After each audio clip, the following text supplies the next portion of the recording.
Imagine a world without choices. Imagine you can't make your own decision. That wouldn't be a world for me. That wouldn't be a world for you. You, I see. Tell them we're gonna be stronger. Together we can make it right. Our purpose is a better Jamaica for you and I. Gonna be stronger together. Time we all just unify. Our purpose is a better Jamaica for you and I. It is a natural right for every human being to be free. Free, so free. So the government is there to protect you and me. The objective is to liberate the citizens from colonial bondage, them regulation, them taxation. Rob Jamaica, we independent. Be stronger together we can make it right. Our purpose is a better Jamaica for you and I. We're gonna be stronger together. Come, we all just unify. Our purpose is a better Jamaica for you and I.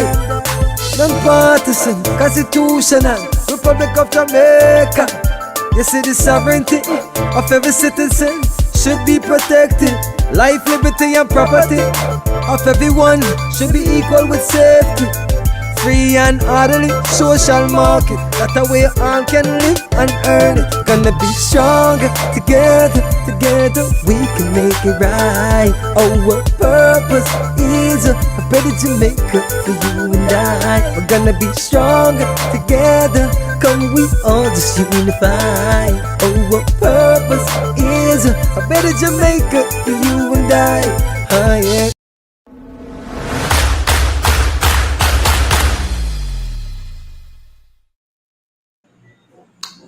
Good evening, and welcome to another edition of UIC Liberty TV. This is Joseph Patterson, and I'm happy to be here with you tonight. I'm looking forward to talking with our special guest, Dr. Knife. So welcome to all of you who are here with us. I'm seeing a lot of familiar names: Nigo Stoney, Nazook, Ken Francis, Sylvester Lawrence, Carol Spence, Cheryl. Good night and welcome to all of you. As you know, we have been busy planning for and organizing our town hall meetings to talk about, giving Jamaica a new constitution. The government is talking about reforming the constitution, constitutional reform, and we have been very adamant that we don't want a reform. We want a replacement of the constitution. But what is a constitution really? Why is that so important? How does a constitution affect the price of bread? How will it put money into people's pocket? How will it fix the social challenges we have? Housing challenges, schooling and education challenges, healthcare challenges. What does the constitution has to do with national development or development in general? Does it have any relationship to the economy, or currency, crime? So tonight we want to talk to somebody who might have some insights on these topics. He's a very esteemed gentleman with quite a bit of credentials, and somebody that appears to be quite down to earth and who can help us sift through some of the jargons you might hear in the economic space and provide some thought-provoking ideas that we can all think about and contemplate. So I'm looking forward to the discussion tonight on the topic, which is crime, currency, and constitution. And you must be saying to yourself, how do those relate to one another? How do you relate crime, currency, and constitution? How do they fit with each other? So we're waiting for Mr. Knife to join us. He'll be with us shortly. So I'm waiting for the studio to tell me that he's in and up and ready. So as soon as he's ready, we'll jump in and have a chat with him about that. But welcome Queen Bee, Enos, Clive Morrison from the UK. Naika, do you have the flyer for our June 13th event in London? So I can put that up for our guests. If you can put that in the overlay and bring it in for me. So I'm traveling to London, not for the coronation of the so-called King of England. As you know, I have no respect for anybody who claimed that they're royal, because none of us are more royal than anyone else. So you're sovereign, I am sovereign. So Charles is just like me and you, no different, no better. So when our politicians bring these people here to our country and call them royals and pass them off, and we must show them special pomp and pageantry, the UIC have nothing to do with that. So we don't want no QC behind our names. We do not want to be associated with their Privy Council. We do not want them to be listed in our constitution as having any special prerogative. We want a completely separate nation, an independent nation that is a truly sovereign nation with sovereign individuals, sovereign citizens. And so recently, Cliff Hughes raised an eyebrow about that, because he seems to be afraid of us being completely separate from the British monarchy. I have no such fear. I'm very happy for the day when the UIC shall make Jamaica a real republic, not a fake one. Yeah. So I'm going to London to meet with members of the diaspora, and for us to have a beautiful town hall meeting broadcasted live from there. So you'll all be able to attend. You can join us via Zoom by WhatsApping this number. So that number there, 471-6598, 876-471-6598. If I just come over here, you can still see me. So yeah, you just WhatsApp that number, and somebody will make sure you're registered to join us on the Zoom. But you can also watch us on all our other platforms, whether it's Facebook or Twitter or YouTube. Will be there, so you can watch us there. But this is going to be another epic town hall meeting where we discuss the whole issue of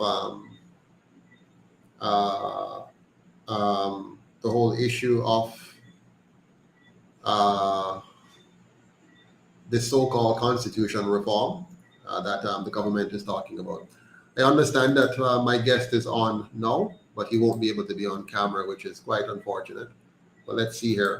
The so-called constitution reform that the government is talking about. I understand that my guest. Good evening, Mr. Knight. Mr. Knight. Let me apologize for that. You hear me? Yes, but turn off. Well. Yeah, we're getting feedback. Yes, so turn off your thing. Good evening, Mr. Knight. Greetings. Let me apologize for that. You hear me? Yes, but turn off. Well. Yes. Yeah, we're getting feedback. Yes, so we're trapped in a feedback loop here. Naika, could you help the gentleman for me? We're trapped in a feedback loop where he has something playing in the background, which is playing everything back to us. So that needs to be turned off. Otherwise, we're not going to be able to hear each other. All right. So let's try that again.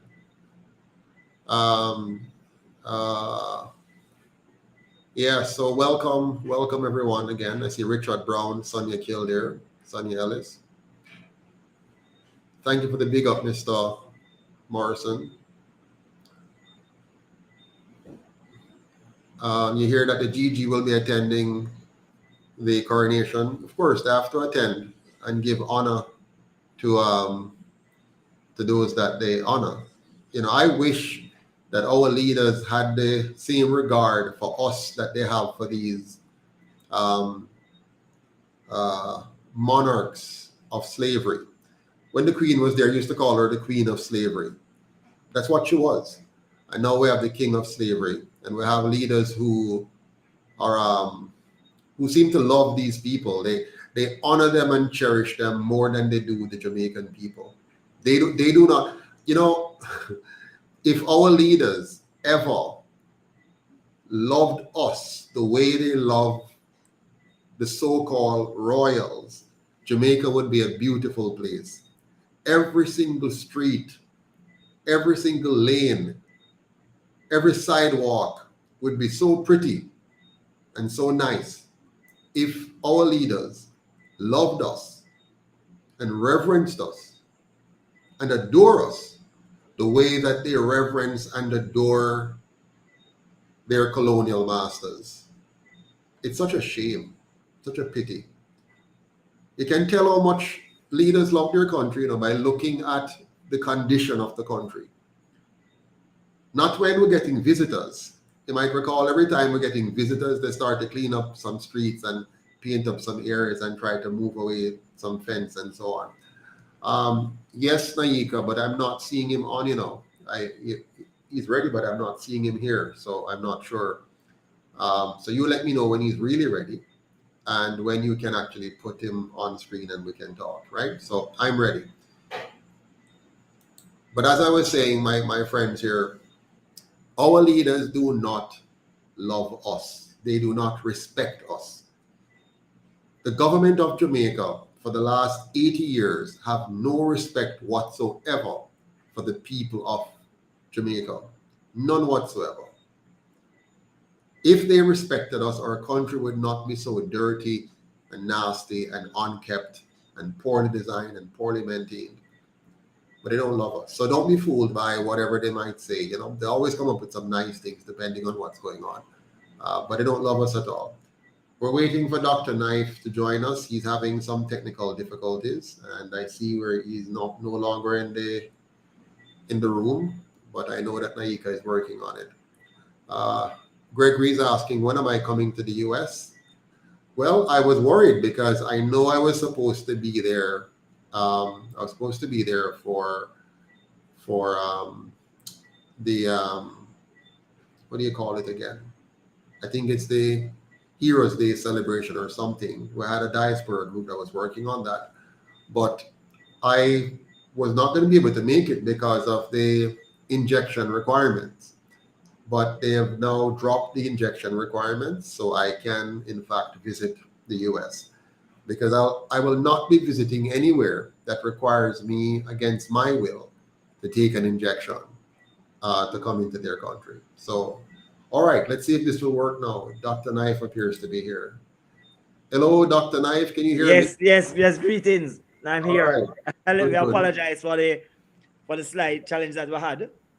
No problem. And absence of the video as well. All right. Yeah, but I'm sorry about that because I'm sure people would love to see your face. I hear that people are very excited to see you on the program. Lots of good comments have come in so far, but welcome. And how are you doing tonight? Yeah, man, doing great. Excellent. Jamaica, despite what people hear about Jamaica, there are a lot of positives as well. Yes. So and where we have challenges, we just need to strategize how to reverse those challenges into opportunities to do better for the country. Yes. So yes, as always, the outlook for me is always one of optimism. Mm-hmm. Yeah. Well, that's good. I mean, being optimistic is a good thing. I mean, I think that's a very good thing to be optimistic, but one also have to be realistic. Yes. Yeah. So the two of them have to go together. You have to be optimistic and you have to be realistic. True. And realistic doesn't mean that you lose hope. No.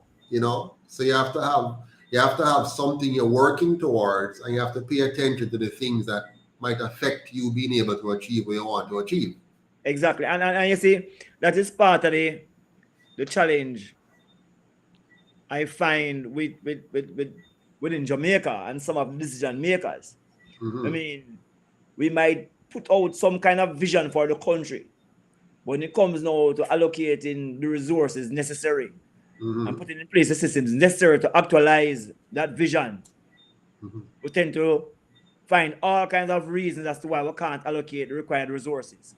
But you do is to build up the hope of the people, but then never let that hope materialize. And what it means then is that persons within the country, which includes both the local and the diaspora, have to, in a sense, become their own kind of government. And I explain further what I mean by your own kind of government. That chart the courses that you want, establish the partnership that you need to establish, and actualize whatever the goals and aspirations are for the country. And let me say this right away, that the Jamaican diaspora undoubtedly is the most committed group of persons to Jamaica's development for the past 60, 70 years, without a doubt. And we have an abundance of evidence to show that. Even in times of global crisis, we have seen where the Jamaican diaspora continues to offer support. As a matter of fact, whenever there's a crisis globally, the diaspora support actually increases. And when you juxtapose that with the support offered by big private sector organizations locally, I mean, it's almost shameful to see what those organizations would do. As a matter of fact, the information will show that during the situation like the COVID situation, those major private sector organizations were making billions of dollars in profit. And when you look at what they would do in terms of community support, it's tokenism. Yes? So without the Jamaican diaspora, and I don't know how people do this because you work in such cold conditions, which I would not work in. Let me admit that early. You know, you work in such cold conditions under so much strain and stress, but you still find the time to go out into those, whether it be extremely hot conditions or extremely cold conditions, to send things to the Jamaican population. You know, so I think the diaspora people need to recognize the role that they have played and the role they continue to play. And without that role being played by the diaspora, Jamaica will be in such a really bad situation you cannot even begin to imagine. Here's what I want to do, Dr. Knife. You know, I'm coming at this. See, one of the things I've observed about Jamaica from childhood coming up, right? I'm now 52 years old, and I've been paying attention to Jamaica from 7 years old. When my mother was an activist in one of the two parties, and she was so excited and so passionate about the work of her party that, you know, the party was like my brother. But it gets so much attention, and I was with her all the time. So whether she going to women's movement meetings, or she going to a political strategy meeting, or she going to one of the whatever meetings, you know, she used to also teach at Jamal, and I would go with her to Jamal and sit down in the class while she's teaching the adults and so on. So I saw everything.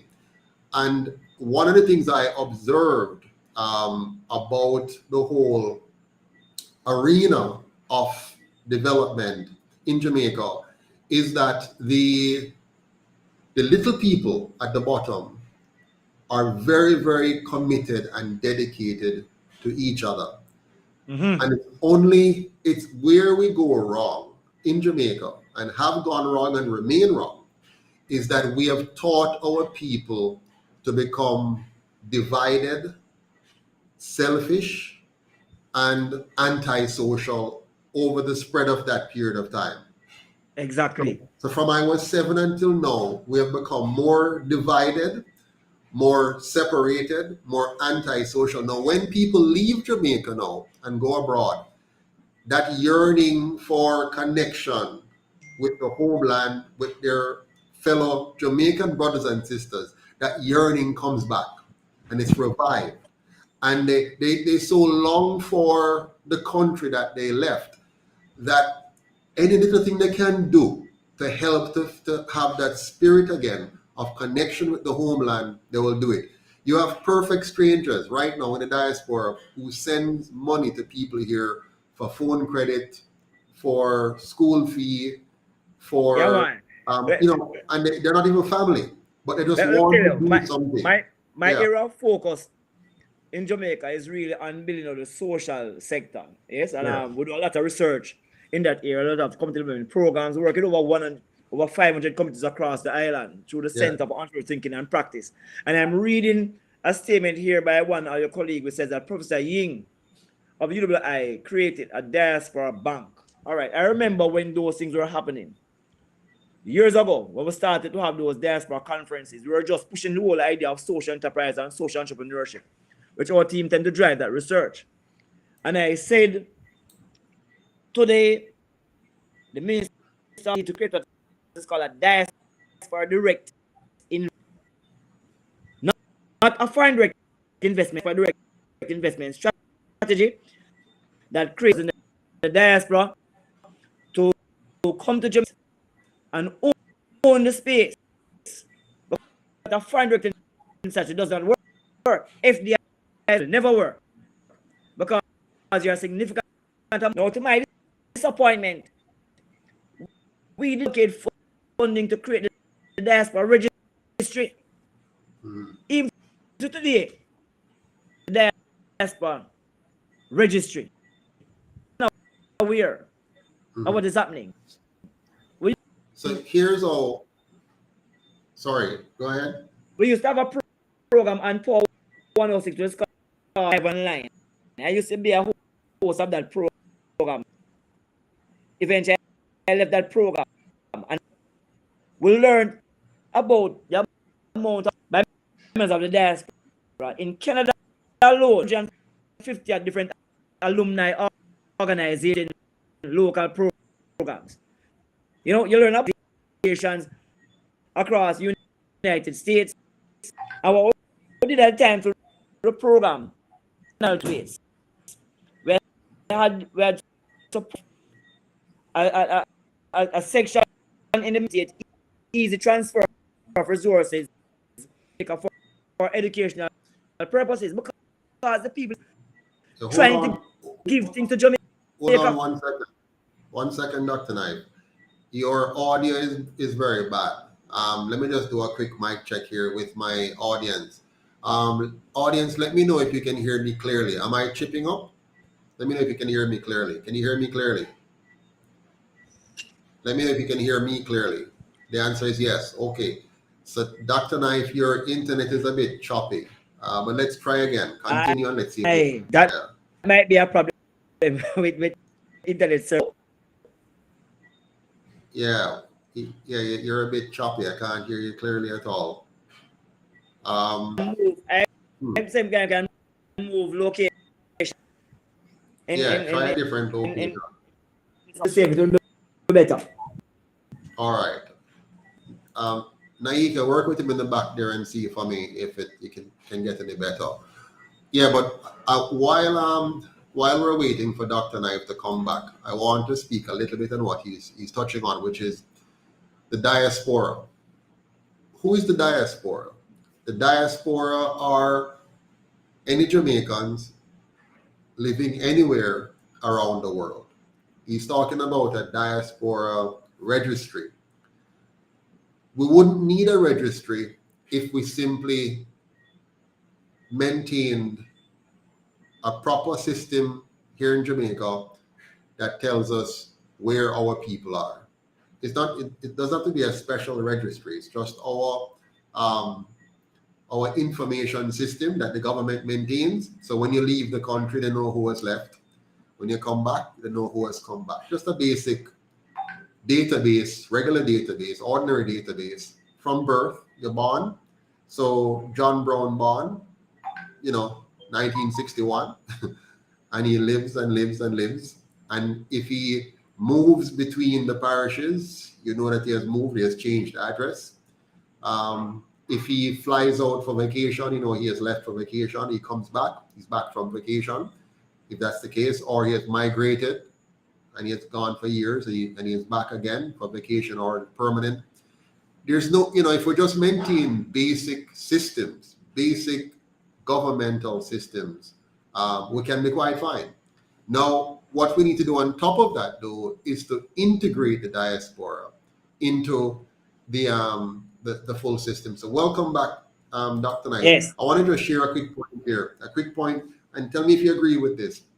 Suppose we just simply made sure we see Jamaica as bigger than just the physical space of Jamaica. Jamaica, yes, we have our landmass, but we also have people, and those people straddle many geographies. So you have, 3-4 million of us across the globe, and you have 3 million of us here at home, but we're all known, we're all identified, we're all Jamaican citizens, unless we give it up, and we're fully in the system, in the full system. And we have some basic rights. One of the rights the UIC wants to give the diaspora is to make sure that everybody can vote. Even if you're outside the country, you can vote by absentee ballot. Yes. So you can vote. Exactly. We also, Let me tell you something. go ahead, yes. Go ahead. What you're arguing, advancing over the last 50 years. People who are in leadership position, who are not only fearful of change, continue to resist the inclusivity of the diaspora. To come to foreign to beg you things, the full right as a Jamaican has never been the 3 million persons who are from before the birth of Jamaica from the 1950s outside of Jamaica to rebuild other countries. What we have done in the World War I, where Jamaicans that charge, meaning that in the 1950s, when there were high levels of racism, most black people from other countries because of the strength of the Jamaican population. We have always been a contra. But our current leaders, they are so backward, I think, in their, and because they recognize that the diaspora, economic independence, which gives you politics, cannot be bought. Same though one that independent, who is going to be the government? So in Jamaica is a minority government. With the PNP You're so right. You're so right. Government. Yeah, So we can't hear you clearly. That we can't hear you clearly. But because I have moved to where some of them are strong and I'm not understanding why it is not coming through clear. Yeah, we're not hearing you clearly. But hold on a second. I could pick up some of what you're saying, and I want to repeat it for the audience here. So friends, he has pointed out that when the politicians we have today, the leaders we have, they're afraid of the diaspora. They don't want to embrace the diaspora the way the UIC is talking, because the diaspora is economically independent of them. And so the diaspora is able to make independent thinking and to participate in the electoral process in an independent way, because they're not tied to any of the two. They don't have to be tied to any of the two parties, right? Now, the UIC, why we want to really make sure we expand Jamaica and embrace all Jamaicans. If you think about the massive amount of brain drain that we have suffered over the years, we must do everything we can to re-engage and bring those brains back.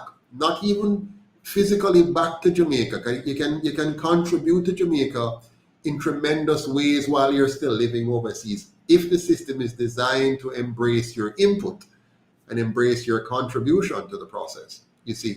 And so we want to make sure the diaspora is treated as equal to any other Jamaican, including having the vote, and also having the ability to come back to the country 100% duty-free and not have to be punished because they happen to be a Jamaican who had left and gone out, and now they're trying to bring their assets in. They're going to be penalized for it. What do you think about that, Dr. Knight? Let me suggest something, Joe. Yeah. I've heard of themselves and them to resolve this issue of crime, and they've rejected the support. Our team, I've done a lot of research with the. We have looked at a number of the strategies that a lot of it is anchored in, but also in using spearfishing that with persons who are involved in serious crime. And what included in terms of the rejection, Mm-hmm. the persons who are involved in this are not just to the politics, but the ministers in key, I mean by close related of your political machinery. Let me tell you, we did some research formation of this called MOCA, the major Dr. Knife, let me call you. Yes. I'm going to call you by phone. Somebody's suggesting we do a call in because we can't hear you properly and we need to hear you. So you want me to call you? I Okay. can call you directly. Naika will give me a number and I'll just call you directly, okay? All right, let me get that. Let me get All right. the phone. Let me get a phone. All right, get the phone. Yeah, thank you very much, Cordell, for suggesting that. So I will just call him directly and see if we can have a live chat because the internet connection is bad. Naika, send me his number, please. Let me just call him directly. So yeah, these two parties, I can tell you, they are not interested in really embracing the diaspora because they're afraid of the diaspora. And they're going to try to cajole you and trick you into some other form. I hear them talking about, giving you a seat in the Senate because they're afraid of the UIC, because we've been advancing to where we're saying, no, let's have the diaspora vote directly. They're trying to say, no, don't vote. We'll just let you have a seat in the Senate, which is foolishness. And I'll tell you why later on, why that's not going to work. All right. Dr. Knife, you good? Oh, turn off the other system. Turn off the system so you don't hear me. Turn off your internet connection. Yes, I'm leaving that. I just left it. Wonderful. I just left that session. All right. Let me just check now with the people online to see if they can hear you clearly. Can you hear Dr. Knife, everyone? Go ahead, sir. Speak. Yes. I don't know if person can hear me clearly. Can you hear him? Everybody out there, let me know if you can hear Dr. Knife.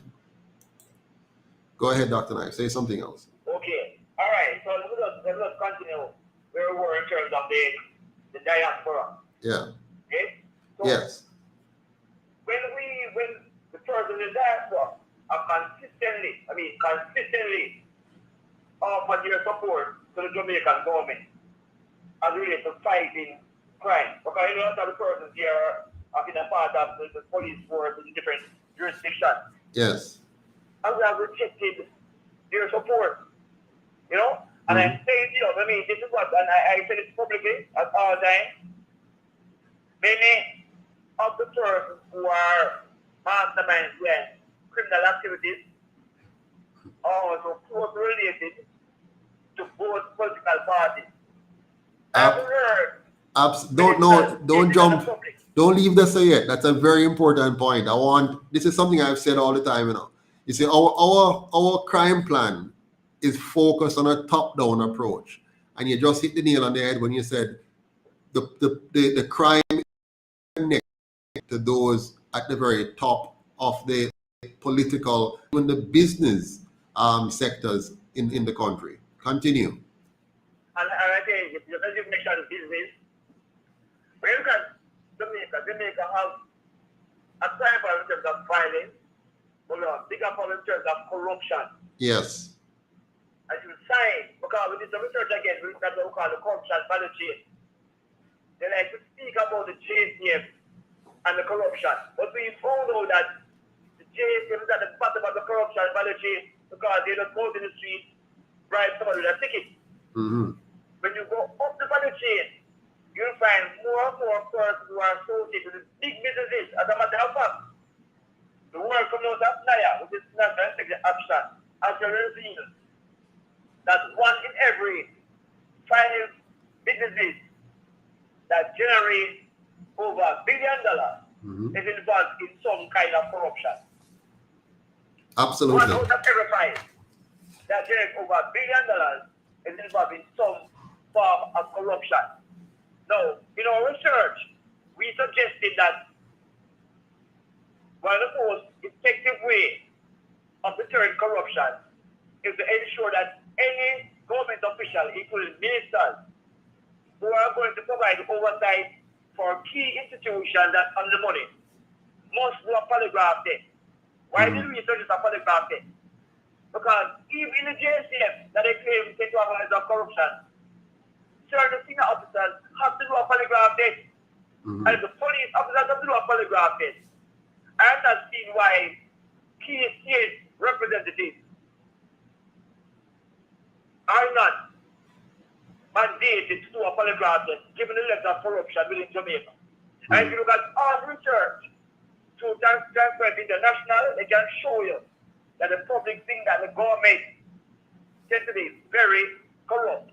Yes. None of those persons have taken on that recommendation because it means that probably many of our persons who are in government today would not be in government today because they couldn't truthfully speak or respond to the questions that were asked on the polygraph test. And no, that's an expensive equipment, relative to what it costs us now in Jamaica. It's not an expensive, but they refuse to do that. But yet still, they claim that's a claim. Yet still, all JSF, key JSF persons have to do that test. What is good for the vote is good for the gender. If we think that the polygraph test can reduce corruption in JSF, why are we not applying it to the other ministers and other ministries? No, your point is well taken. I mean, let's be consistent across the board and have the polygraph test for everybody. Now, Exactly. I want to share a thought with you, and you let me know what you think. So the polygraph test you're talking about, of course, would affect the case where we have ministers of government who engage in corruption, and they don't get caught, generally speaking. Now, one of the problems we have is that corruption is systemic in Jamaica because of the very system of governance that we have. The very constitution we have encourages and facilitates corruption. And I'll explain that to you, and you tell me if you understand or agree. So the way we have it right now, right? When you are a minister of government, working on the executive side of the government, where you are implementing policy now, right? You're providing executive leadership for a particular ministry, but you're also a member of the legislature where you are representing the people. So you are supposed to be, as a legislator, you make laws, and then you're supposed to supervise to see if the executive side. Yeah, so there's no separation. So you have a man. Yeah. Is that the Prime Minister now have the power to hire and fire anybody. Exactly. Even people, the thing of corruption. So the Prime Minister has a credible threat upon every minister if they do not do what he says. Absolutely. So that is the point that the UIC has made. So they're talking about constitutional reform, right? But they don't want to talk to us about it, because what we're proposing is what you're saying. We have to separate the executive branch from the legislative branch. So here what we propose, we say, listen, let's make the senators elected, right? So you elect senators, one per parish, instead of having the prime minister and opposition leader appoint senators based on party standing. So let's do away with that and have senators be fully elected as independent representatives, okay? We also say, let's make sure that your MPs cannot be a minister of government. So and make sure the prime minister is not both a legislator and an executive leader. So we elect a president to run the executive side, and we elect MPs and senators to deal with the legislative and oversight side. You follow me? And if you, that's why people, that's why these people that like you are the diaspora. Exactly. What you have done is to really strip away the opportunities for them to really take and control and in effect dictate what happens in the country. So even the current discussion on this constitutional reform, what they want to establish a figurehead president. Exactly. A president who then falls that is applied, that is actually selected by the prime minister. Exactly. The governor general, which is not really changes, but it's changing the name. Exactly. Changing the function and the structure. There's no structural change taking place right Exactly. They want to keep the same system, but just kind of change some names and a little thing here or there, so it look like they're doing something, but at the end of the day, it's nothing. But let me share with you another thought and see if you agree with me. Would you agree that in 1838, when they freed the slaves, it was a trick? It wasn't real freedom. Do you agree with that? Let me tell you that I first loved his history. I went to university history. Yeah. I decided to do economics. Let me tell you, man, all that was not a trick. Of From course. the 1834, the apprenticeship period, Yes. as a matter of fact, we are still under that same apprenticeship period. Nothing has changed. And if you read the work of people like John Bedford and Lloyd Best and Carl Levin, the concept of plantation economy. John Bedford, a text is called Persistent Poverty. I think it was written about 19th century. So it is destroy the plantation system.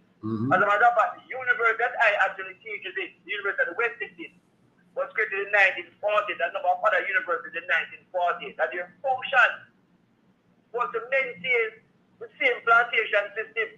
It is not written, but it's the structure of the organization and the way we train persons or educate persons. If you just generate inputs into an established plantation production function. No systemic changes. Yes. So nothing has changed from 1834. Words have changed, some faces have changed, but the system has remained the same. So and what? that's why today you will find that the same people who are defend forward under enslavement Yes. are the same persons who are defend forward today. Absolutely. The status quo is a replacement of the plantation status quo, but the same kind of structure. Nothing much has been changed. Yeah. And you check the data. The data will show that the persons who are in quintile 1, which is the quintile with the highest of poverty, and the persons who are living in these rural communities. It should show you that the persons who live in these rural communities were the persons who are living at the periphery of the plantation. Yeah. So the same structure that has existed. It's shameful. And I personally feel really bad about it because I am not that my generation. And we are the same age. I'm 51, whereas 52. Andrew is the same age as you. Yes. So we're the same generation. I would anticipate that our generation would have made some structural changes. I'm going to tell you that I think that my generation has been the worst generation so far. Yeah, they have our generation have simply not benefited from the struggles of those who fought for us to be free. They've benefited only to become a part of the system. But let me go back a bit. I want to go back a little bit. When I brought up 1838, and by the way, you rightfully corrected me and said 1834 because that was the apprenticeship period after that for about 4 years, right? To bring us to 1838. Now, when they so-called freed us, we were jubilant. We were very happy to be freed. What we didn't realize is that the freedom they gave us, they did not give us back the land with a thief from our foreparents, nor did they give us back the capital for the labor that they stole from our foreparents. So the freedom was really just a freedom to go beg a job from the same slave masters, right? The whole system like that, Joseph. Yeah. Before that, with the amelioration proposal, I think about 1823, they had already strategized that they were going to compensate the enslavers. Yes. And what they done was to orchestrate through different institutions like the church, the free village movement, and the villages were established close to the plantation so they can mitigate the supply of labor close to the plantation post the enslavement period. So nothing much has really changed. Yes. Persons were not put in a place where they become economically empowered. And even if just suppose what happens in terms of persons who we call indentured laborers. While indentured laborers who came across from China and India were given access to land, to 5 acres of land or more. African descendants were never given access to any form of land. And Exactly. there are laws in place that ensure that you have to work on the plantation because when you receive land, you are to pay back for that land in some exorbitant kind of rental cost. You have to pay rent. That's the property tax. That is the property tax. Because of minimum wage, it's an enslavement concept. because that wage is enough to keep you on the plantation and never to leave the plantation. Absolutely. So what they did was to shift us from chattel slavery to wage slavery, to low wage slavery, right? So that was the shift, So it's still slavery, but now the slave master don't have to worry about your housing, your clothing, and your food provisions. All he has to do is give you a minimum wage, Exactly. and that keeps you alive just to work for him. Tied into the plantation. Exactly. I say sometimes now, Joseph, Yeah. you need to question them if what we see in Jamaica in terms of the isles of crime and violence, Yes. is it an outcome of the same enslavement system? Of course it is. Because remember, and I said to people otherwise, remember that Jamaica had the highest amount of revolt in the entire Caribbean. We were the ones who actually fueled the Haitian Revolution. Yes. Who left that Portland and went into Haiti. And I'm saying we must understand the genetics. You must understand the genetics. The same, we are descendants of an enslaved people who have been enslaved, and today we still try to resist the enslavement. Whether it's through passive resistance, through the songs and the dance and the music, just as the enslavement, or through active resistance, where people are no longer burning a plantation, but they're doing other kinds of acts and culture, and those acts are actually impacting their lives negatively. Absolutely. You question it. And I'm saying we have not done anything as a nation to break in a systemic way the curse of enslavement that still today cause problems in our Jamaican state. They have maintained, Dr. Knife, they have maintained what I call a master slave economy. Okay? Yes. So that's what they've maintained. Now, I want to check another fact with you. So we have done 1834, 1838. We have dealt with that. Roughly 106 years to 110 years later from that period brought us to 1944. And you might recall in the 1930s, we're beginning to have a number of labor riots, including the Frome riots. Yes. And so we had those labor unrest and so on. Now, what they did, in my opinion, my assessment of history, you're brighter than me, so you can explain this. But my assessment of history is that once again, because in 1838, 34, the reason they gave us so-called freedom is because they needed a new model because the old model was becoming too expensive to maintain. Exactly. Right? So that model was becoming too expensive to maintain because the slaves the slaves were beginning to do too much damage. So what they had to do now was to work on the psychology of the slave, right? So first of all, give him a fake freedom so he thinks that he's getting something when he's not getting anything.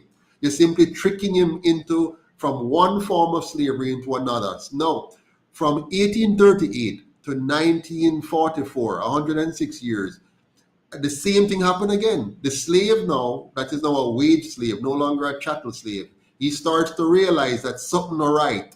And so he starts to agitate again and create some more difficulties and making it difficult. And so what happened was, in 1944, they gave us now a fake democracy or a fake self-governance and say, now you have the right to vote. One man, one vote. And we celebrated, and clap and cheer and say, we'll win something. But tell me, wasn't that also a fake democracy and a fake self-governance? That thing where history repeats itself. Yes.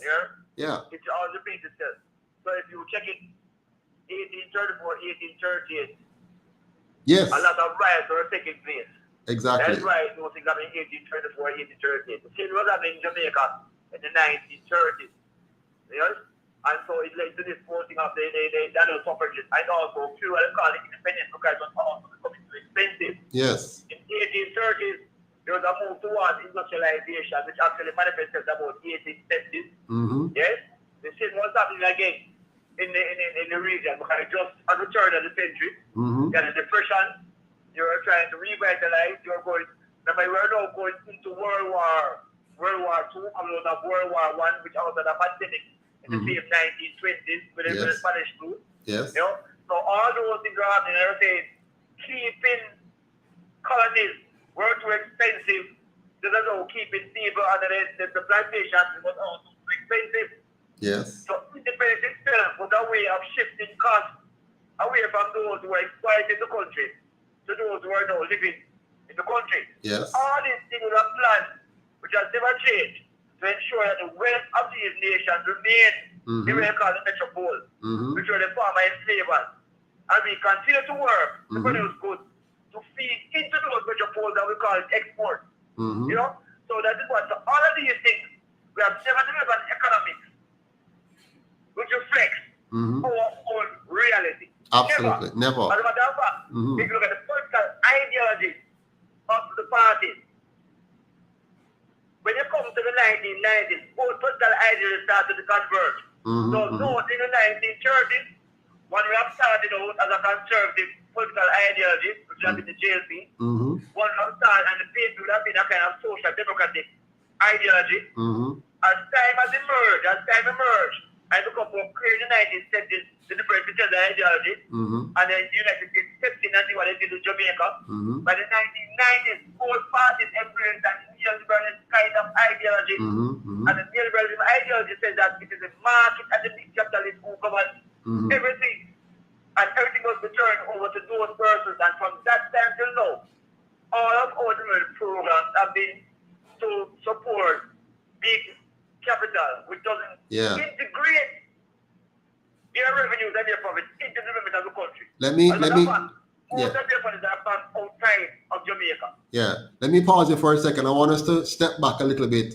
Okay, you run way down the road and I want to step back a little bit now. So let's back up. Yes. I want to back to 1944 because I want our viewers to fully get this. So in 1944, look what our colonial masters did now in a very, very cunning way. Remember, Dr. Knife, in the 1930s, a man named Marcus Garvey, right? Yes. And that man, Marcus Garvey, had some brilliant ideas about how we're going to unite the people and liberate the people and empower the people, right? And the people were taking on to Marcus Garvey in a really dynamic way. And so 3 groups came together to make sure that the dream and the person and the organization of Marcus Garvey was destroyed. These 3 groups. One of them was the media. Okay? The media, which was at that time primarily the Gleaner, right? The Gleaner was, for all intents and purposes, the media. And we're going to point here, Sir Joseph. yes. Remember that the Gleaner also came about in 1834. Yes. That's very important for people to know. Very important. The owners of the Gleaners were all enslavers. Yes, exactly. Yes. And you had people like Morris Cargill, and those guys, right? These guys were committed to maintaining the same system of master slave. Now watch this. The media came together in media which was controlled by the plantocracy, right? Yes. The plantocracy are those plantation owners or big business owners or big capital who controlled and own the media, right? So the media and them come together, and guess what they do? They created now 2 political parties. First the PNP, and later on the GLP came out of the PNP to create a controlled opposition. Yeah. And so now you had media and money and partisan politics. And what did they do with the partisan politics? They created division among us. Remember, Marcus Garvey was uniting us, and they now created the idea that we must fight each other. Who were we fighting before? Before we were fighting the colonial master, right? We weren't fighting each other. Our focus was on those colonial guys are the problem. And then they now got us to see ourselves as the problem. And now we become comrades and laborite, GLP and PNP. And now we're going to fight to the death. For what? For scarce benefits and spoils. Who will now get access? Remember, Yeah, the first political party. Yes, man.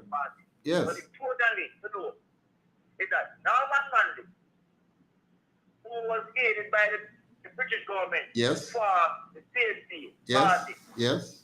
volunteers to be the prosecuting lawyer against Marcus Garvey. And it's important for people to know that Marcus Garvey stayed in prison still won the election as a councillor for Central Kingston in downtown. Let us repeat that. Let's repeat that. Marcus Norman Manley colluded with the British Crown. Government.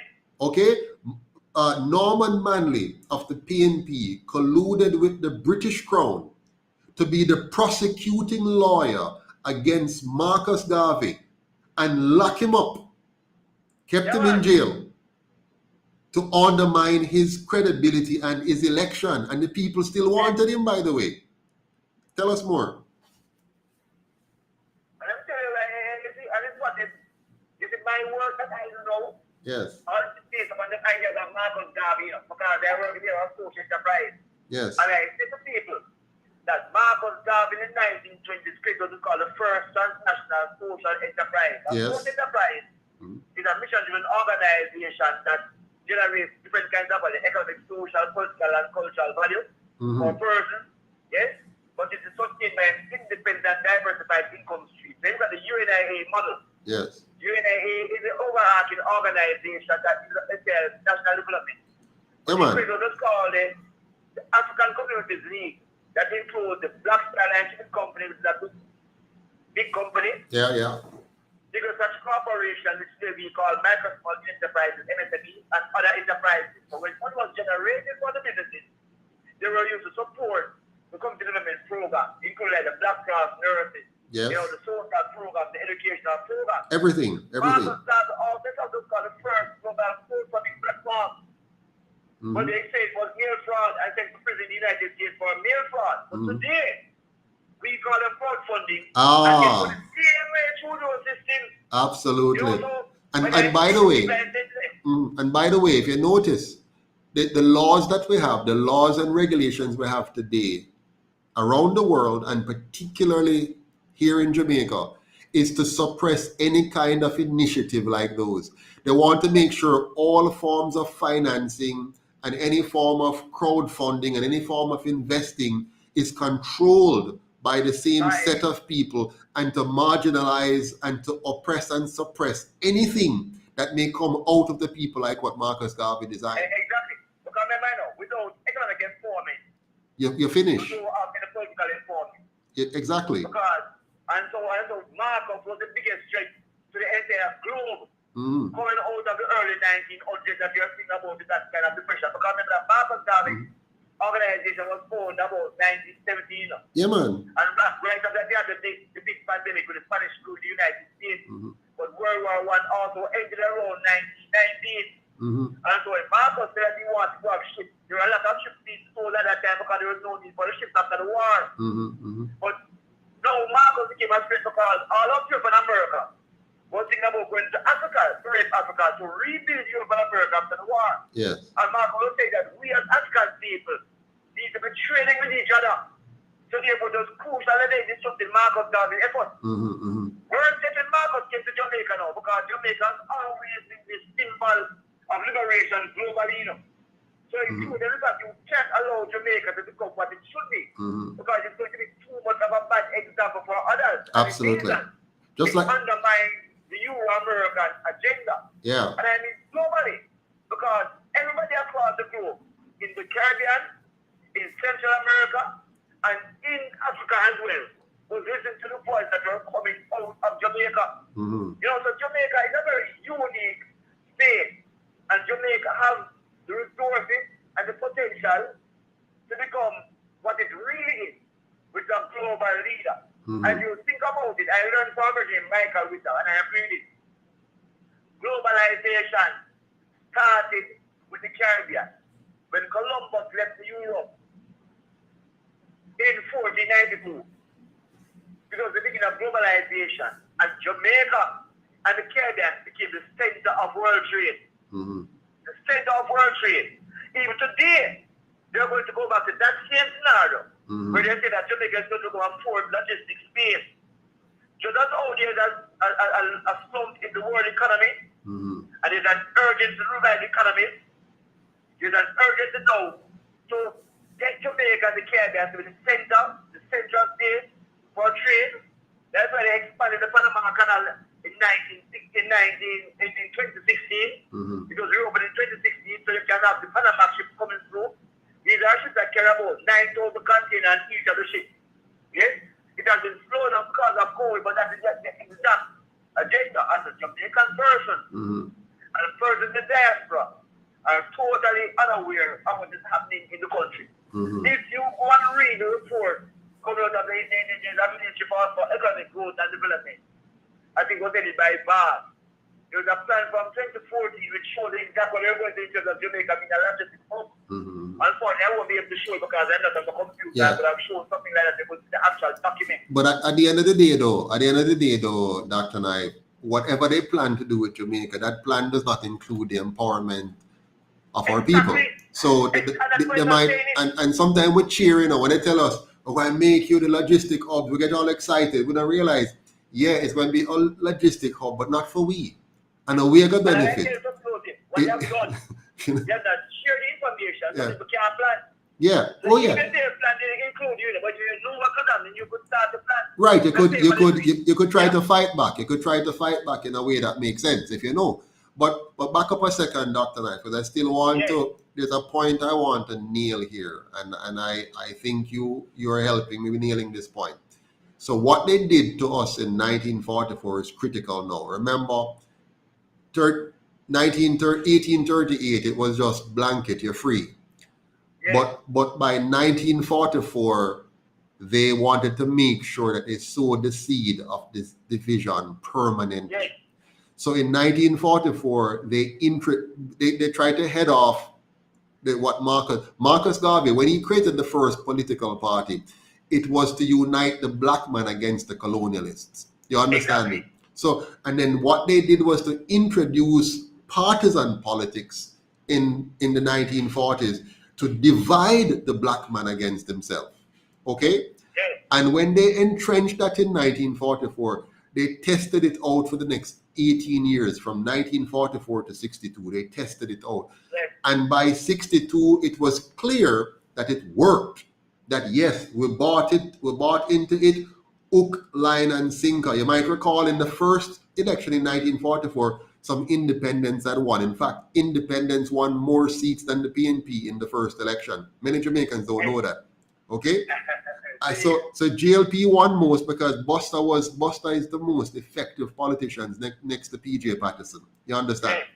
And Buster, even though his party came after the PNP in terms of the timeline, he was more effective as a campaigner, as a strategist, and he was actually you might, if you look at those two cousins, you look at their history carefully, both of them. Both of them love the crown. You know that, right? Both of them love the crown. You go and check them out carefully. They love the crown.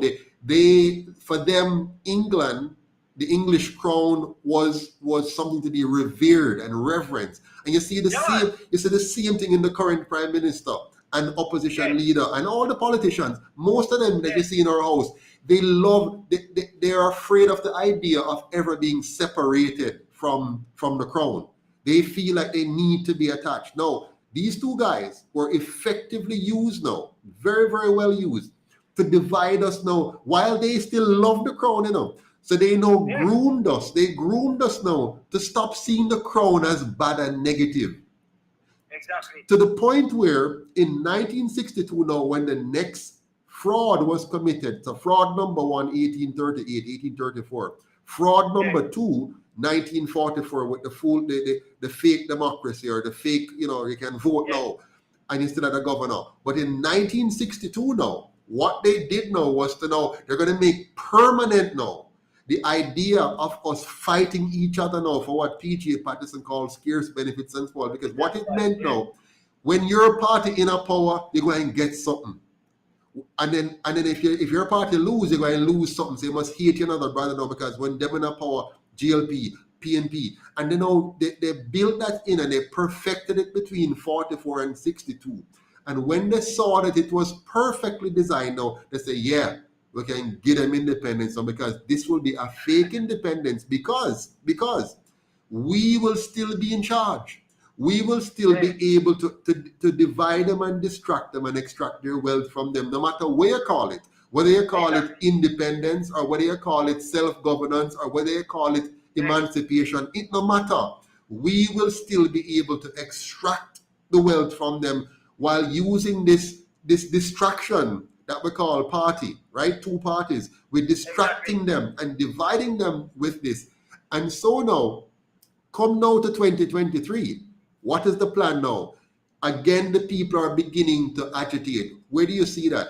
Over the last 3 elections, 48% didn't vote. Then 52% didn't vote. And now the last one, 63% didn't vote. So now the agitation will kick up. And then come on the scene now is this new Marcus Garvey-ish party, the UIC now, which is now saying all kind of stuff now, which if the people were to hear these things, if the people were to hear, that's why the media again now, the media, just like they did with Marcus now, the media have to make sure so them help to block that from get to the people.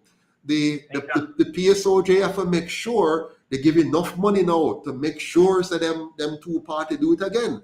And so the two parties are serving the same purpose they served in 1944 and 1962 to work on behalf of the powers that be to divide, distract, so that they can continue to extract the wealth of the nation. You make a serious point that people must realize now. Yeah. That PSOJ, there are 4 political parties in Jamaica. Yes. Actively. Yes. AB, JLP, UWI, and the PSOJ. Yes. And the PSOJ is strategically located right across from Jamaica. Yes. Right literally across from Jamaica. They could walk from Jamaica to tell the parents what they want to get to. You know? Exactly. There are 2 points that I wanted to make earlier. One, the political parties also use the trade union as a major vehicle to control the population of persons who were descendants of enslaved people. As a matter of fact, they have to name the trade union, but someone to name this one out by his name, and then now man name the other one, the National Workers Union. Yes. So they use those elements to control the Jamaican population. And secondly, in the 1940s and 50s, when there were discussions surrounding federation, just of how that you could bring together all the Caribbean nations to govern themselves. Jamaica was used to destroy by that. Europe, by England in particular, to ensure that no federation took place. And no, the Caribbean is the first place in the world to move towards a kind of economic trade union setup. Yes. It was derailed. And in today, we struggle for that solid union, economic union. But then you have the EU, which you heard later. Yes. You have done all these other things. So every move that we have made to bring our people together, Europe and America have found a way through the politicians to break down those things. Absolutely. That is the plan. And once again, right now, in this crossroad of Jamaica, the question before us is, shall we sit and allow it to happen again? Now, if you don't know history, you're bound to repeat it, and unfortunately repeat the bad side of history. Our people do not know history. Most of our students in our school do not leave school with a knowledge of history. And that's deliberate. And sometimes and there's something called civics, which is civics to me should be history and governance mixed in one. But even if they teach something in school, whether they call it social studies or civics or history, it is superficial. They don't teach you cause to effect relationships. They don't teach you so you understand the causalities. Why did this happen? Who were the players? What motivated them? What led to, for example, the need to switch from chattel slavery to now what I call wage slavery. Now, they wouldn't have that in the textbook because that would be politically incorrect. In the textbook, they wouldn't tell you the truth about Norman Manley and the truth about Bustamante. So for example, you wouldn't read about this fella here that I think is a critical part of our history. His name is Leonard Howell, for example. Yeah. They wouldn't tell you our history book. If we were to have history in our schools through these two colonial parties, they wouldn't want you to read them thing then. You understand? Because they don't want you to understand what they did to Alexander Bedouin. They don't want you to understand. You understand me? Because if you understood, if our students understood these things, then it's going to liberate our minds. It's going to cause us now not to just fall for the BPO job. It's going to cause us not, when they come with their minimum wage gimmick, we won't fall for it. You know, when they come with their many promises, like right now, the PNP want to come back in a power. So what am I going to do? Say all kind of little things that appeal to a very simplistic mind. We don't understand where we're going, right?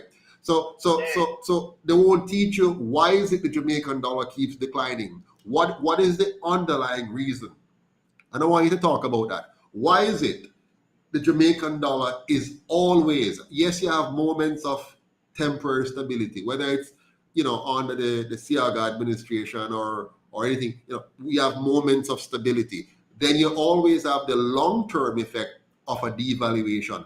If you look at the inflation rate in Jamaica, if you look at how much inflation has ravished the Jamaican people over the last 30 years, you would be astonished at the rate of inflation that we have absorbed in this country. Yeah, man. You know, Yeah, so man. tell us about it. Talk about that. I want you to. I always, when I was in my PhD exam in Jamaica, let me take experience, I concluded that Jamaica was the next worst case scenario. Do you know that Jamaica has been one of the only two countries outside of Chile that has used every kind of learning model that they have in economics? Every one of those models, and they have never worked. Because all those models are designed to generate wealth and keep wealth within Jamaica. Mm-hmm. None of those models. Yes? And both the political parties embrace those kinds of ideas. If you remember, coming from the 1980s, Edward Seara was actually a poster person for the Reagan and Thatcher economics. Yes. Now, when it comes to the 1990s, when the PNP came in power, they continued on the wholesale liberalization. Jamaica was the most open economy in the world. No, but hold on, Dr. Knife. Would you say we were open to foreigners? We weren't open to the Jamaican people. Yes, So I want you to contextualize it properly now, because what happened is, you see, let me tell you something. Let me tell you something about me that you need to know. I'm a free market man, right? I'm a free market man. But what we have had, what they tell us is free market, is not free market. It is a market for a set of people. You understand me? So, for example, when Siaga took over in the 1980s, in the 1980 election that caused some 800 people to be murdered, when Siaga took over in the 1980s, he liberalized our economy, not for us. It was liberalized for those who are coming in. Let me show you something. It's the idea of Siaga in the 1980s when they started to create what's called the tourism master plan, which turned the Caribbean into a kind of retirement tourist destination for people who are descendants of those enslaved. It was not by chance. It was not by chance. We know, basic economic theory, you cannot engage in a devaluation or depreciation strategy unless you have goods that you're going to export. Absolutely. Because the idea behind the valuation is that, which means that you're under a fixed exchange rate system. The reality is that your product is cheaper and you could export more into another economy. However, when you have a devaluation, but you're not encouraging manufacturing and you're also increasing production, you want to find yourself in problem. Absolutely. A lot of people misunderstand the 1980s and think that when they saw in 1986 that the economy has increased in expenditure until they grow. No, that is fake growth. That was the money coming into Jamaica to the IMF and the World Bank. Exactly. Jamaica never passed one of those tests. Jamaica never passed that one of the IMF tests in the 1980s. Yeah. Those are. But still receive all the funding under the IMF. Yeah, but remember, during the Manley administration, right? During the Manley administration, whereby Manley was experimenting with democratic socialism, as he called it. During that time, the U.S. government and our multinational partners, and I use the word partner in a very, liberal way. They withheld two things. One, they withheld grants that were normally given, and they withheld loans that would have normally been given, because Manley unfortunately did not adopt the diplomacy of a Lee Kuan Yew in an attempt to freeze people. He decided to be more upfront and more in your face, and more, you never know how to draw him out of the lion mouth in a very skillful way. So we paid a price there. So all that money that was withheld from Manley's administration was released to the Siaga administration. And so people had the mistaken idea that Siaga was a financial genius. He was no financial genius. All he got, exactly. All he did was he got the funds released, plus some. A lot of direct foreign investment happened, and investment from the perspective of those coming in, not from the national perspective. These were not investment; these were poor. Jamaica in the 1980s was the entry point for the United States into the region. Yes. That's what they were doing. They were creating an entry point. Exactly. That's in the 1970s. Yes. All right. So the 1970s, a number of things happened in the 1970s that people need to realize. First, in the early 1970s, 71, when Nixon in the United States, because the United States currency, that led to the oil crisis. Because the people in OPEC, at the time, they were saying they were getting less money, so we need to increase the price. Yeah. So again, by the same amount of money they were making before it was the devaluation. That led to a wheat crisis in 1974. That's why the PNP government at the time had to decide about to change that to be like a bauxite debit and try to control for the state resources, because that was nothing globally. It was a global crisis in the 1973. Yes. Yes, but there are also internal challenges in terms of management, but also natural hazards taking place in 1974 and 1976. Now, Jamaica was the first country to get money from the World Bank in 1978 and about $800 billion. But before that, Kissinger, and this is not his information. Kissinger was out here in Jamaica meeting with Edward Siaga, strategizing how to derail the government. These are in the research text out there.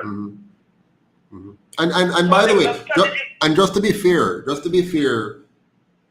what Jamaica is in the middle of what you call a geopolitical storm, right? Yes. And so you have different players. Now, what you want in a country, in any country, at any period of time in history, is a leader or leaders who understand the geopolitics and how to play it. So for example, when we got independence in 1962, you must admit that as bad as things were, Jamaica was poised to do well, even though we were just coming out of,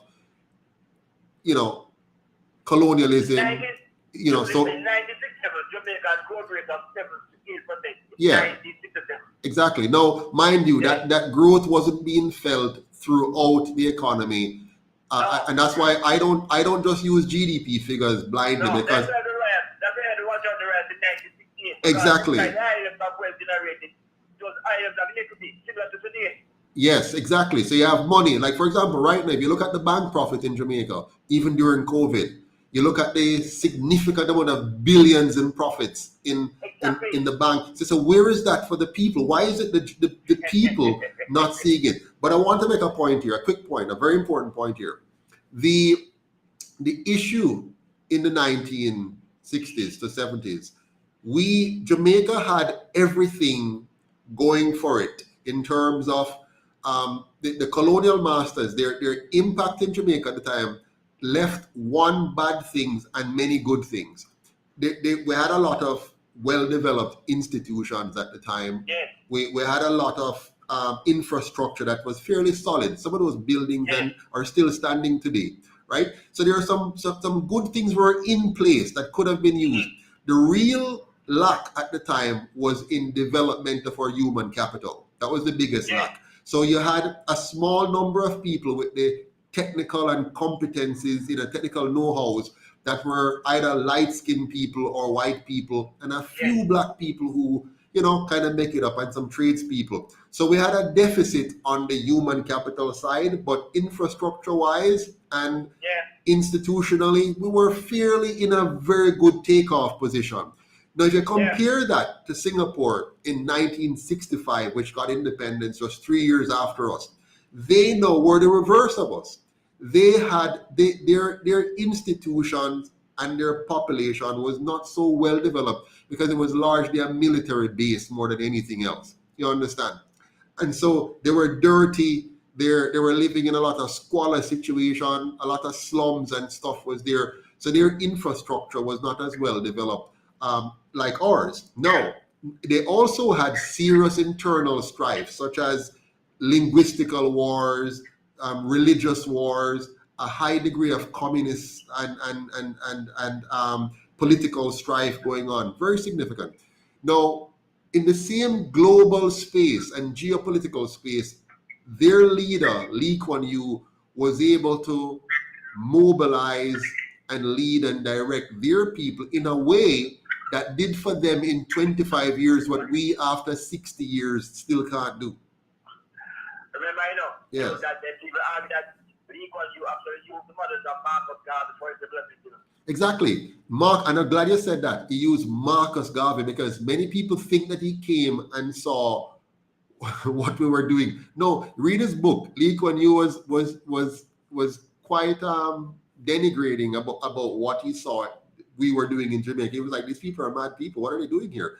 So what Lee Kuan Yew did, which is critical, and I say this all the time. Number one, you have to nip corruption in the bud at the very beginning. Number one. If you don't do that, no matter what else you do, because remember, a corruption is like you carrying a bucket of water uphill to say fill up your bathtub to bathe. You have to, you now have no running water up at the house, right? So you go a river and you fill up 2 buckets and walk up at the top to go bathe for whatever reason. Inflation is like having some holes in the bucket bottom. You understand? And if you have 1 hole, it's bad. If you have 2 holes, it's worse. And if you have 3 holes, it's worse, right? So what we have in Jamaica, corruption in any country, and again, it depends on the development. So for example, in America, you have corruption, but the economy is so big now and powerful that the people hardly feel the full impact of the corruption there. While in Jamaica, we're not that, we were just taking off, just about to take off. So when we have so many people uneducated and corruption costs our education system to fail 70% of us every year, we have a problem. Exactly. When we have so many of us in need of proper health care because, for one, we're not educated properly in school about our health, and 2, our healthcare facilities are not well developed and well designed and well manned with quality and competent persons, enough of them to address us, then you're now putting us at risk again, right? And when you have our road network can't be maintained so that we can easily move quickly to trade with each other, you have a problem. And when the value of our dollar remains unstable, so we can't plan effectively and trade with others effectively, you have a problem. So as long as you have a very corrupt environment, those buckets are losing water fast. By the time you walk from the river up to the house, more than half of the bucket leak out, and I know you're going to have a menial bath. You can't have a good shower or a good bath because you have so little. And that's what has happened to Jamaica. My time is my time. No problem. Mind cannot serve 3 people. Yes. Enslaved mind cannot serve 3 people. Exactly. And the people who are the most colonial and enslaved mind that you can ever be. That's what I said, that if these people were there during enslavement, we would be enslaved today. Yes. And the evidence is there because they volunteered to be a slave to Europe and America. Exactly. Because they are pictures of our own leadership. You said that the right way. They have volunteered to be a slave to the colonial powers. Exactly. Yeah, man. Exactly. You see, and that's why I think if sometimes they talk about what we call the anti-informer culture in Jamaica, and they don't understand the historical roots of an anti-informer culture. Exactly. Because in enslavement, when we were trying to burn down a plantation, these people who make the status quo, that the states who said, no, do not burn the plantation. They would actually go and tell the enslavers that we're going to burn the plantation. Yes. And so the whole idea of the Uncle Tom became a very strong thing among Jamaica and other Caribbean countries, whereby people did not like persons who were informed into the status quo when we were trying to discover the status quo. And it has come down today in our way. That is a way that we might like it. Yes. But it's part of our mindset whereby we do not trust people who like to give out information. Yes. To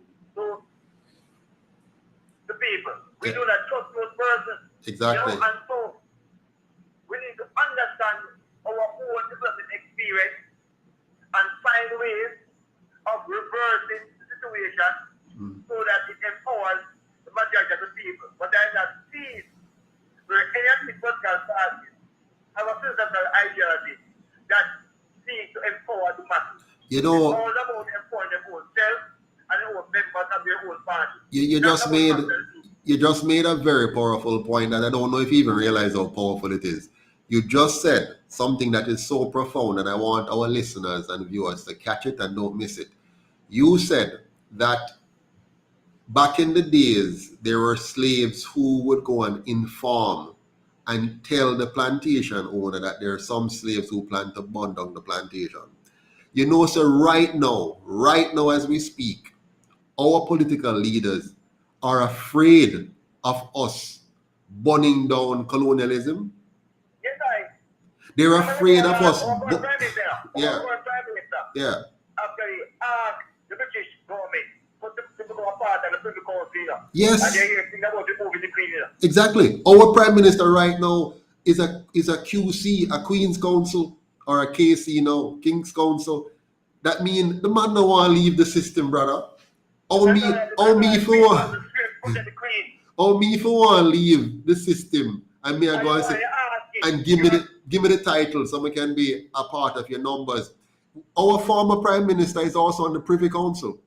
PJ Patterson is on the Privy Council. You understand me? No, so these guys, so them try to fool me, you know. Watch me, the last one before you go, because you must get the one here. You know, they tell us, you hear our politicians, and PJ Patterson is a big one. We talk about, we want reparation, right? You hear them go give big speech, right? We want reparation. Why is it, Dr. Knife, them never give a reparation as politicians who have control over the crown lands and the lands of Jamaica? Why they never give back the people them land? Why is it them still a hold on for it? Why them a talk about reparation when them have the land that them can give back the people right this minute? Exactly. Okay, so much. I was asked to tell that reparation. Yeah. There are a couple things.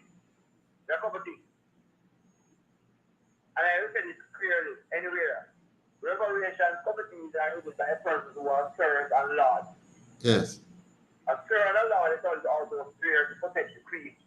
Yes. And that's, you know, people who are forced to protect the creed will be fighting for people's rights. Exactly. Because ultimately in the long run, you still have a commitment to do things in the interest of the British monarch, not the interest of the people. That's why you are a lord. That's why you are a sir. Exactly. The idea of money, when they spoke about that, they said, I don't want to hear anything about debt forgiveness in reparation. Because you cannot steal from my people. Let them back the money. Yes. And then claim that we still owe you. Yeah. We still owe you. Yes. That just don't mean any sense at all. Exactly. Yes. Yes. So the whole about reparation, people are fighting for land, not for money. Yes. The only real source of wealth in the world is land. Absolutely. Land and intellect. Land that makes. Yeah. So even they're going to ensure that whatever land they have in Jamaica, try to make sure they keep and control the land, because there are so many non-Jamaicans come to Jamaica. Yes. Trying to acquire land in Jamaica because of the plans that they know about that land in Jamaica. Exactly. Like Jamaican people. Yeah. But where Jamaica get the position geographically and geographically in terms of world trade. Well, here's they say this is Jamaican people. Yeah. Because they do not want Jamaican people to start to own the land and land value to increase. They're not saying to Jamaican people. Yes. But they have got all of those things already been gone. They know targeting center of Africa, center of the gateway into Jamaica. So if people know what's happening, they are also going to build a new city in central Jamaica, which is Clarendon. Oh, yes, Where yes, yes. all the ports and all the airports and Jamaicans are not aware. So Listen, you can't plan anything or be a part of this development. for the last 10 years, I've been telling Jamaicans that we are about to become tenants in our own country if we don't do something. Our squatters, yes. I mean, so it's very clear to me, very, very clear. If these guys meant us any good, there'd be no squatters in Jamaica because the land would have been returned to the people. But I also wanted to answer a question for me on another UIC policy. In our policy, we're going to abolish property tax for Jamaicans. If you lease land here or whatever, then that's different from outside. But if you're a Jamaican whose ancestors have suffered the indignity of slavery, you should not be paying property tax. What do you say to that? But remember, property tax was a tax imposed to ensure that black people couldn't own land. What are you talking about, my brother? This is exactly it. Property tax is a form of maintaining the master slave economy and pushing us out of the space. If you don't have money, you can't pay tax to land. Exactly. Remember, the man who was called a mister, you know. The term mister means a owner of property, you know. Yes. So everybody could call a mister, you know. So all these titles that people here and think they're just regular titles. There has some significant meaning behind it. Exactly.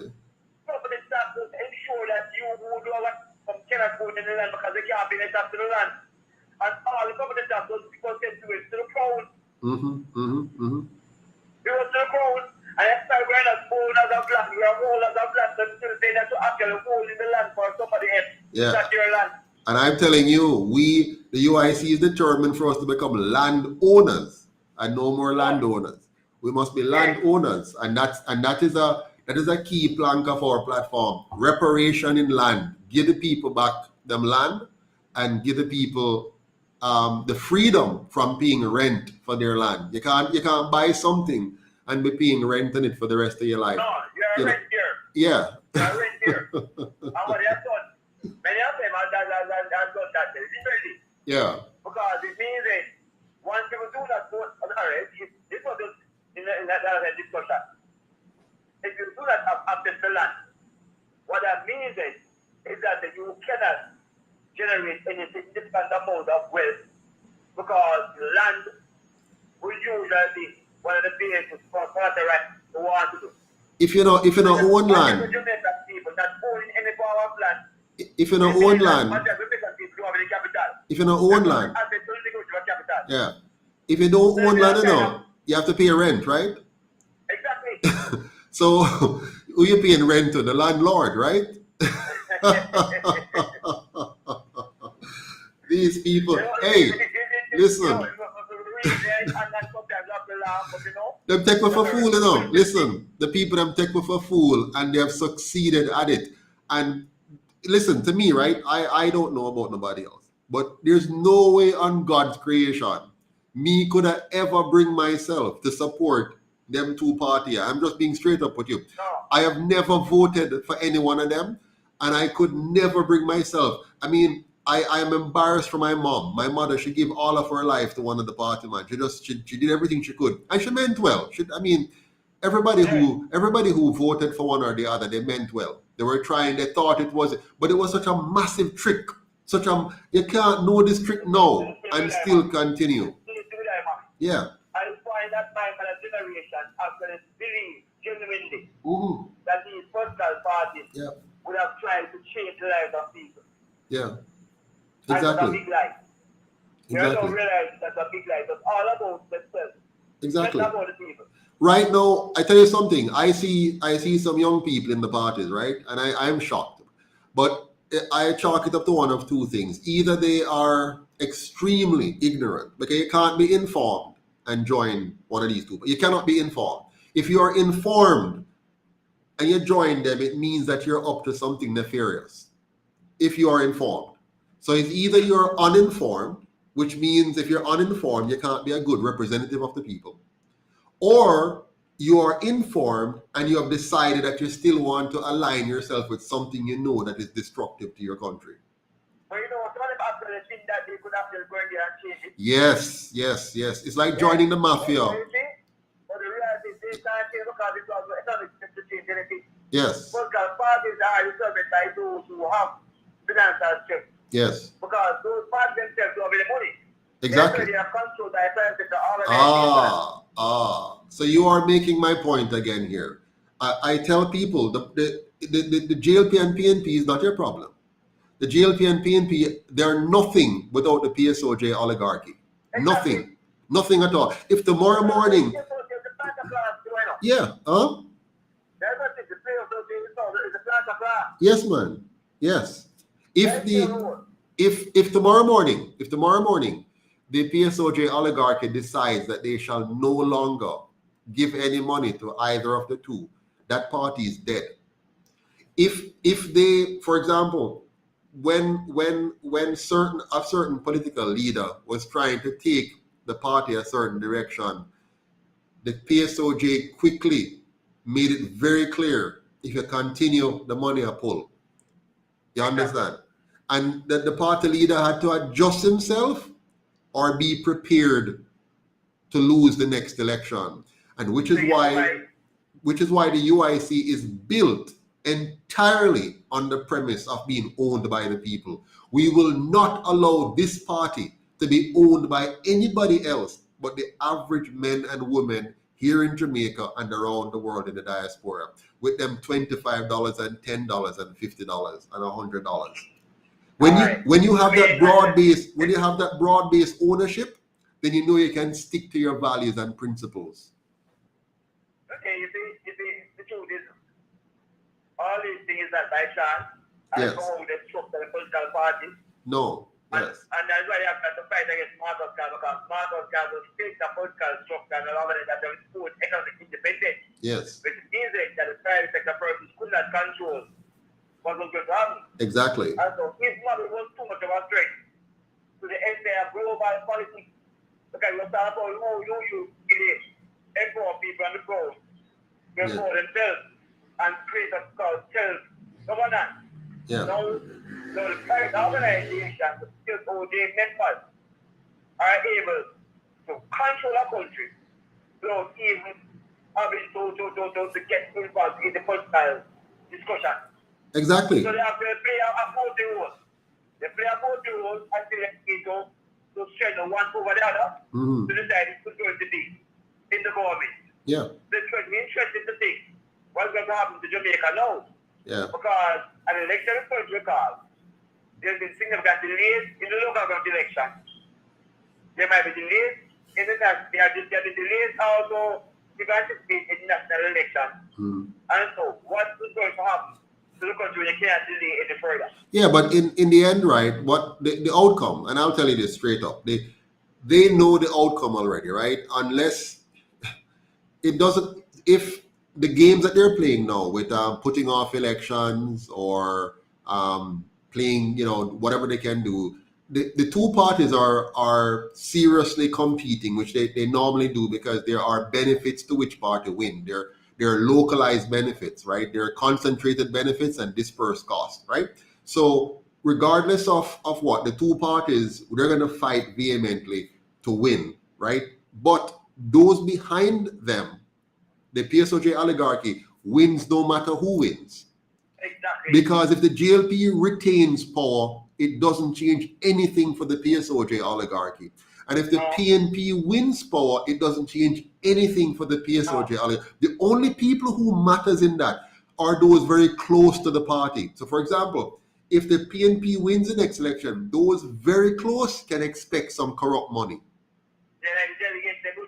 Yeah, and exactly. And so if the GLP win, those very close will get something. But for we the people, the majority of Jamaicans, the vast majority, we go and get the shitty end of the stick. You understand? Yeah, nothing. Yeah, what's going to change for us? I'll tell you what's going to change for us. We are going to, whichever one of them win, we're going to get the CBDC, the central bank digital currency.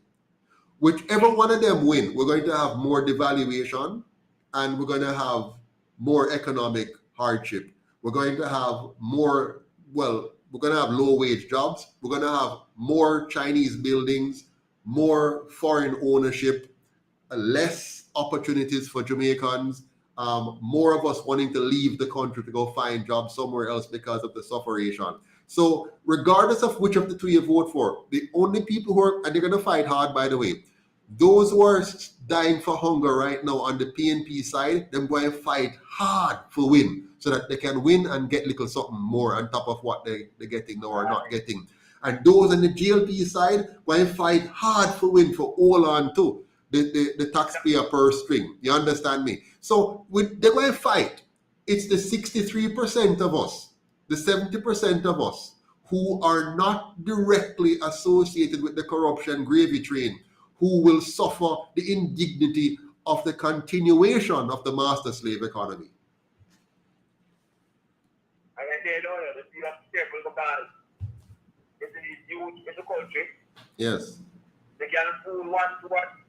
And it's very difficult to try to fool these youth. Well, that's what's happening because the youth them going to kill we. You understand me? What the youth them doing right now? The youth them now they are perfecting gangsterism.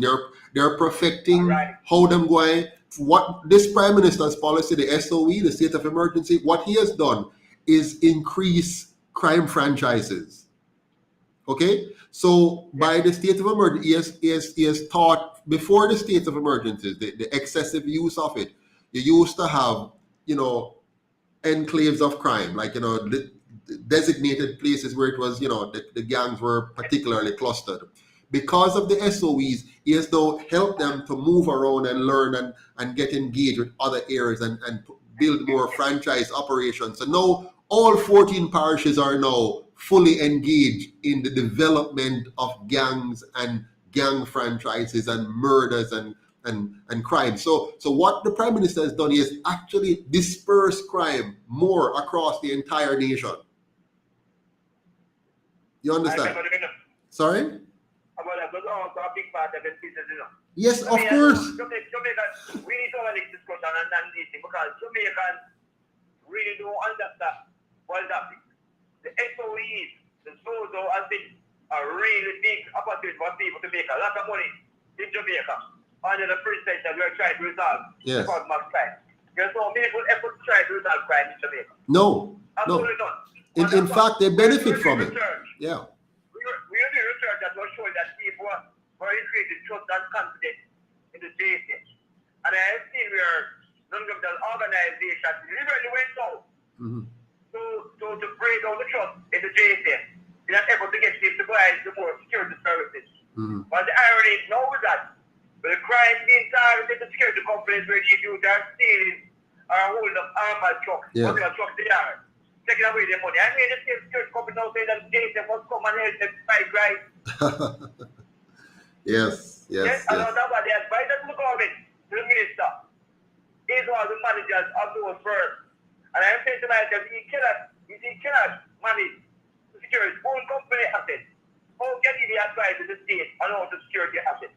Exactly. It's a real illusion taking place in the country. Absolutely. But these youth are not like their parents or their grandparents who you could choose all your life. No. And these are very serious youth. So they don't know what they're actually doing in this country. What is happening right now, right? Because remember, the youth, when you and I were boys, we never had social media. No. When you and I were boys, we never have YouTube. So we weren't, and we had one TV station, a black and white TV for the most part. And many of us didn't even have TV. You understand? Yes. And so I like a radio listen to, and it was one or two radio stations.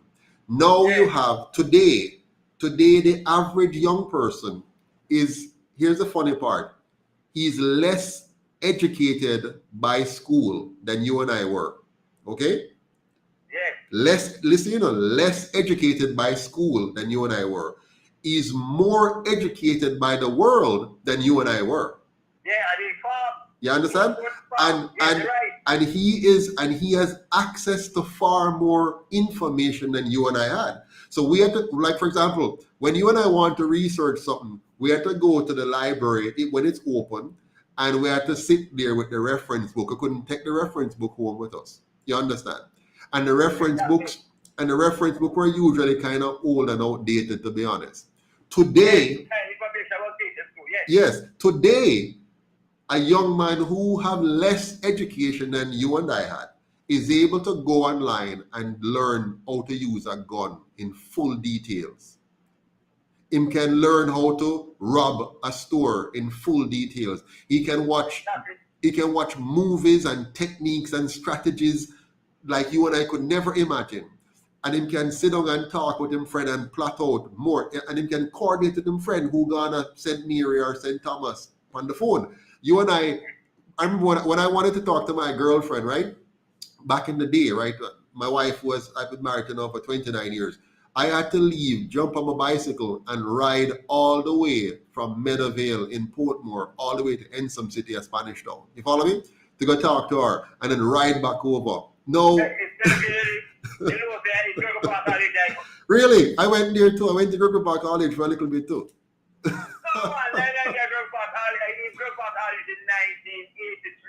Oh my goodness. That is the same time I left. Yeah. Yes. Yeah. Exactly. And Miss Foster is the English teacher, right? Yeah, man. I was there. So the point I'm making is them young people here now, right? Listen, these guys are going to be brutal. They're going to be coarse. They're watching the most gruesome ways of executing crimes. You follow me? Yeah. And so if we do not give them an economy that allows them to channel that energy and intellect into something productive that is rewarding, because they're not prepared to work for pittance. You understand me? So right now, look at what happened to our females. Our females are deciding they're not going to take it anymore. They're going to thief $60 million, $120 million. They're going to rob. They're going to thief even Usain Bolt. You follow me? So we have a fraudulent. We've created a society, where not women are no longer even sacred. Women used to be a bit more cautious and afraid of engaging in certain. When you're looking for somebody to deal with your accounts in Jamaica, you always wanted to hire a female because females are less inclined to do certain things. Now them days they're gone.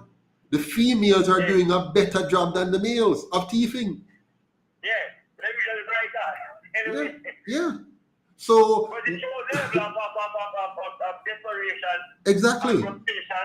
Exactly. Of the population, because you're right. Yeah. This is a running flag to engage in criminal behavior than men.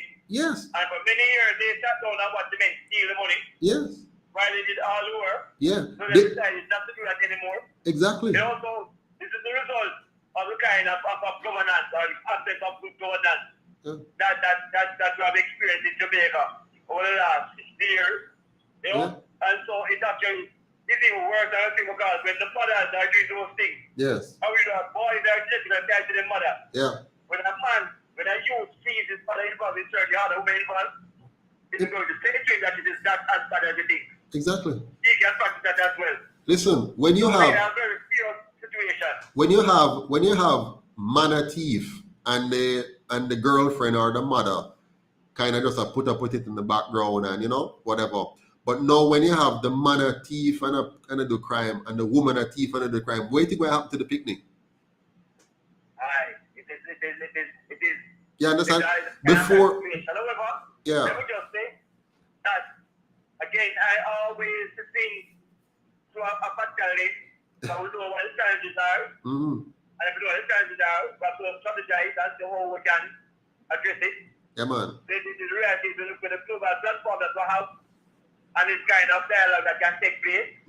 I think we have an opportunity to educate more Jamaican persons, because Jamaican persons are really on the social media platform. Yes. And so you need to get, because a lot of us just don't have information. Yes. And the more information that people have, the better their position to act. And so, our people, the information is a critical step. Yes, a critical step. Man, what we're doing now, what we're doing now, right? And by the way, people are asking you to come back. They want you back for a part 2. So we have to plan a part 2. But what we're doing now, what the UIC has done, we have recreated what Marcus Garvey was doing. When I reach where him there yet, I mean, in terms of, he was Marcus Garvey is just out of this world. But we have at least kick-started the process again by creating a Marcus Garvey type political unit and say, listen, let us now own this. Now, if we can own this financially, so we the people own it financially, so we're not, owned by the oligarchs, and we can now elect our people to make the kind of changes that we're talking about, because there's much more to it. I have to discuss this more with you. And we make the kind of structural changes to our governance model that is going to ensure proper checks and balances, eliminate corruption at the root. You can't eliminate all of it, but at least make sure our anti-corruption policies are so strong.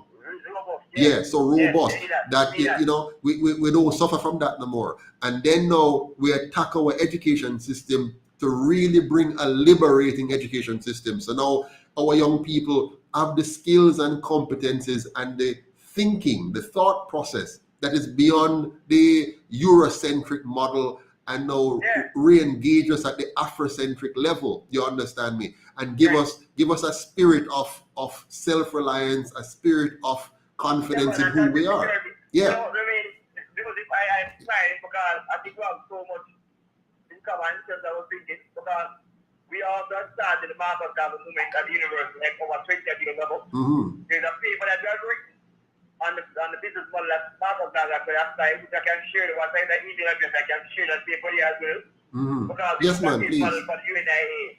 And because we use Marcus Garvey as the model for entrepreneurship, and social entrepreneurship in the region. Yes. So even as I was actually given a chance to develop CAPE in entrepreneurship, advanced process exam in entrepreneurship.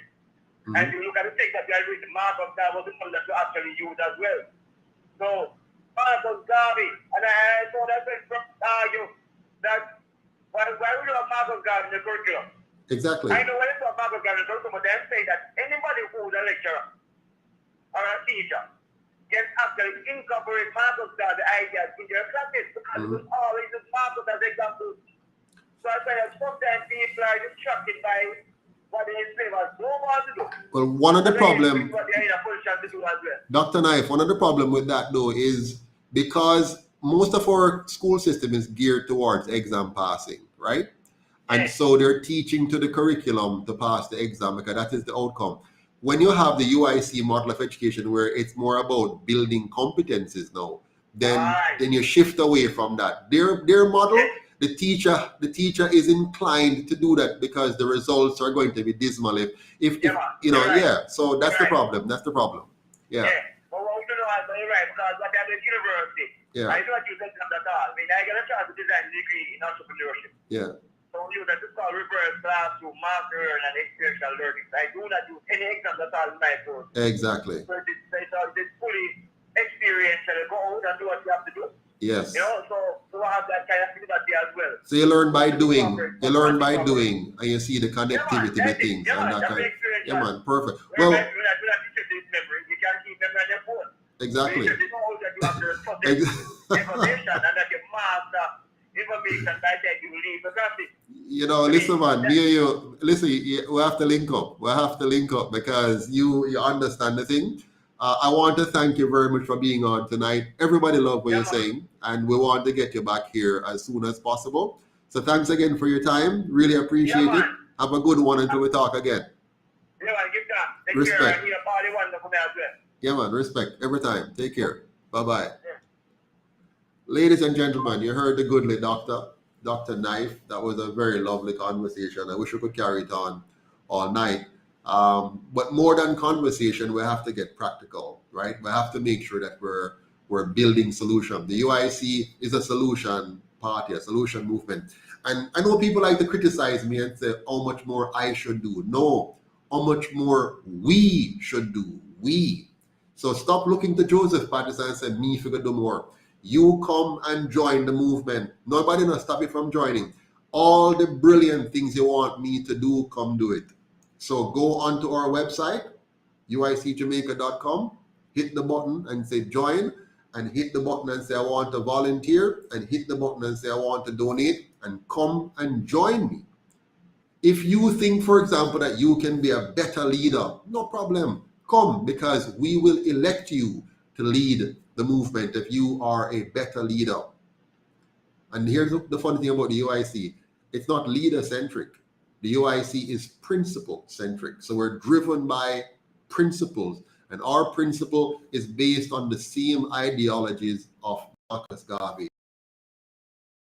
Liberty and empowerment. We want to unite the people, liberate the people, and empower the people. Empower ourselves as a people. And so you can be of great help to this movement by not sitting on the sideline and criticizing me or any, we're never going to be perfect enough without your help. So wherever we're falling short, come man, join us and help us to fix it. But don't just sit out there and say that and that. We can do much better if you join.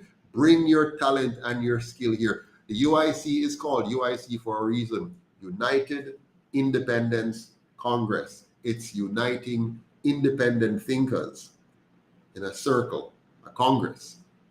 We're not fighting each other. We're not opposition and government. We have to get rid of that colonial idea about government and opposition. You cannot run a good company by splitting your board in two and say one side of government for the company and one side of opposition. Nothing works up. We have to come together. We have to unite. We have to work together. And I can't do it alone. I can't will you to do anything. I can't will anybody. I can't force anybody. We have to decide. We, the people, have to decide to come together.